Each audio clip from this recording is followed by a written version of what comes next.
ओम नमः शिवाय। हर हर महादेव। ओम त्र्यंबकं यजामहे सुगंधिं पुष्टिवर्धनम् उर्वारुकमिव बन्धनान् मृत्योर्मोक्षयमामृतात्। हर हर महादेव। दोस्तों, आज मैं आपके लिए लेकर आई हूँ सावन मास के हरियाली तीज की कथा, उसका महत्व एवं पूजा विधि। अगर आपको इसका पूरा फल प्राप्त करना है तो इस वीडियो के अंत तक बने रहे और पूरी कथा सुने। हरियाली तीज देवी पार्वती और भगवान शिव के बीच के अटूट रिश्ते को ध्यान में रखते हुए मनाया जाता है।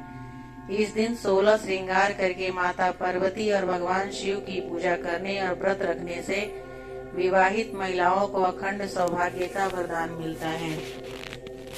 भगवान शिव और पार्वती के पुनर्मिलाप के उपलक्ष्य में मनाए जाने वाले इस त्योहार के बारे में मान्यता है कि मां पार्वती ने 107 जन्म लिए थे भगवान शंकर को पति के रूप में पाने के लिए, और मां पार्वती के कठोर तप और उनके 108वें जन्म में भगवान ने पार्वती जी को अपनी पत्नी के रूप में स्वीकार किया।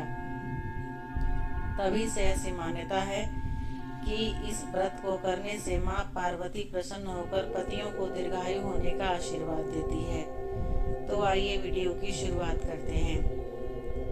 हरियाली तीज के दिन विवाहित महिलाएं व्रत रखती हैं और भगवान भोलेनाथ और माता पार्वती की पूजा करती है और अपने पति की लंबी उम्र और परिवार के लिए सुख समृद्धि का आशीर्वाद मांगती है। सावन महीने के शुक्ल पक्ष के तृतीया तिथि को कजली तीज या हरियाली तीज मनाई जाती है। निर्जला व्रत और भगवान शिव और माता पार्वती जी की विधि पूर्वक पूजा करने का विधान है। इस दिन व्रत के साथ साथ शाम को व्रत की कथा भी सुनी जाती है। माता पार्वती जी का व्रत पूजन करने से धन, विवाह, संतान आदि भौतिक सुखों में वृद्धि होती है। सावन मास के शुक्ल पक्ष के तृतीया तिथि को महिलाएं शिव पार्वती का विशेष पूजन करती हैं, वही हरियाली तीज कहा जाता है। श्रावण मास के शुक्ल पक्ष के तृतीया को श्रावणी तीज भी कहा जाता है, परंतु ज्यादातर लोग इसे हरियाली तीज के नाम से जानते हैं। यह त्योहार मुख्य रूप से उत्तर भारत में मनाया जाता है। इस दिन स्त्रियां माता पार्वती जी और भगवान शिव जी की पूजा करती हैं। शिव जी कहते हैं, हे पार्वती, बहुत समय पहले तुमने हिमालय पर मुझे वर के रूप में पाने के लिए घोर तप किया था। इस दौरान तुमने अन्न जल त्याग कर सूखे पत्ते चबाकर दिन व्यतीत किए थे। किसी भी मौसम की परवाह किए बिना तुमने निरंतर तप किया। तुम्हारी इस स्थिति को देखकर तुम्हारे पिता बहुत दुखी थे। ऐसी स्थिति में नारद जी तुम्हारे घर पधारे। जब तुम्हारे पिता ने नारद जी से उनके आगमन का कारण पूछा तो नारद जी बोले, हे गिरिराज, मैं भगवान विष्णु के भेजने पर यहाँ आया हूँ। आपकी कन्या की घोर तपस्या से प्रसन्न होकर वह उससे विवाह करना चाहते हैं। इस बारे में मैं आपकी राय जानना चाहता हूँ। नारद जी की बात सुनकर पर्वतराज अति प्रसन्नता के साथ बोले, हे नारद जी, यदि स्वयं भगवान विष्णु मेरी कन्या से विवाह करना चाहते हैं तो इससे बड़ी कोई बात नहीं हो सकती। मैं इस विवाह के लिए तैयार हूँ। फिर शिव जी पार्वती जी से कहते हैं कि तुम्हारे पिता की स्वीकृति पाकर नारद जी विष्णु जी के पास गए और यह शुभ समाचार सुनाया। लेकिन जब तुम्हें इस विवाह के बारे में पता चला तो तुम्हें बहुत दुख हुआ। तुम मुझे यानी कैलाशपति शिव को मन से अपना पति मान चुकी थी। तुमने अपने व्याकुल मन की बात अपनी सहेली को बताई। तुम्हारी सहेली से सुझाव दिया कि वह तुम्हें एक घनघोर वन में ले जाकर छुपा देगी और वहां रहकर तुम शिव जी को प्राप्त करने की साधना करना। इसके बाद तुम्हारे पिता तुम्हें घर में न पाकर बड़े चिंतित और दुखी हुए। वह सोचने लगे कि यदि विष्णु जी बारात लेकर आ गए और तुम घर पर न मिली तो क्या होगा। उन्होंने तुम्हारी खोज में धरती पताल एक करवा दिए, लेकिन तुम नहीं मिली। तुम वन में वे गुफा के भीतर मेरी आराधना में लीन थी। भाद्रपद तृतीया शुक्ल को तुमने रेत से एक शिवलिंग का निर्माण कर मेरी आराधना की, जिससे प्रसन्न होकर मैंने तुम्हारी मनोकामना पूर्ण की। इसके बाद तुमने अपने पिता से कहा कि हे पिताजी, मैंने अपने जीवन का लंबा समय भगवान शिव की तपस्या में बिताया है। और भगवान शिव ने मेरी तपस्या से प्रसन्न होकर मुझे स्वीकार भी कर लिया है।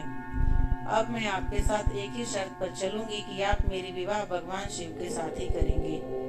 पर्वतराज ने तुम्हारी इच्छा स्वीकार कर ली और तुम्हें घर वापस ले गए। कुछ समय बाद उन्होंने पूरे विधि विधान से हमारा विवाह किया। भगवान शिव ने इसके बाद कहा कि हे पार्वती, तृतीया को तुमने मेरी आराधना करके जो व्रत किया था उसी के परिणाम स्वरूप हम दोनों का विवाह संभव हो सका। इस व्रत का महत्व यह है कि मैं इस व्रत को पूर्ण निष्ठा से करने वाली प्रत्येक स्त्री को मनवांछित फल देता हूँ। भगवान शिव ने पार्वती जी से कहा कि इस व्रत को जो भी स्त्री पूर्ण श्रद्धा से करेगी उसे तुम्हारी तरह अचल सुहाग प्राप्त होगा। भविष्य पुराण में देवी पार्वती ने खुद बताया है कि हरियाली तीज का व्रत करने पर महिलाओं को सुहाग और सौभाग्य की प्राप्ति होती है। सावन महीने में तृतीया तिथि के कई वर्षों की कठिन तपस्या के बाद देवी पार्वती ने भगवान शिव को पति के रूप में पाने का वरदान प्राप्त किया था, इसलिए इस व्रत का बड़ा ही महत्व है। शास्त्रों में कहा गया है कि इस दिन व्रत करने वाली महिलाओं को पूजा के साथ व्रत कथा भी सच्चे मन से सुननी चाहिए।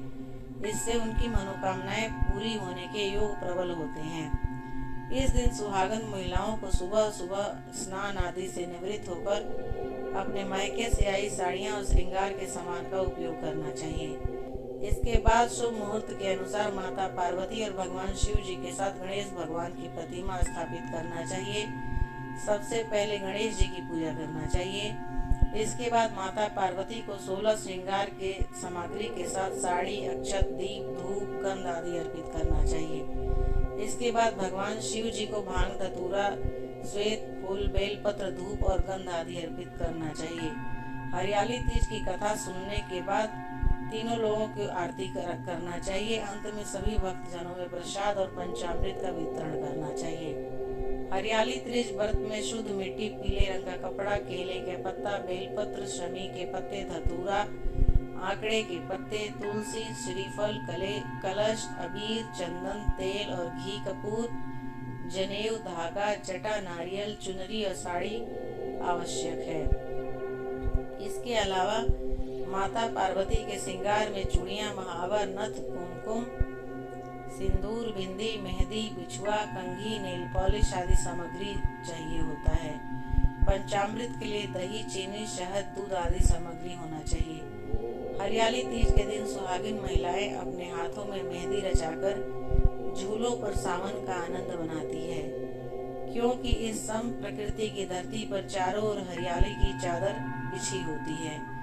चूंकि यह पर्व श्रावण यानी बरसात के मौसम में पड़ता है, तो हर तरफ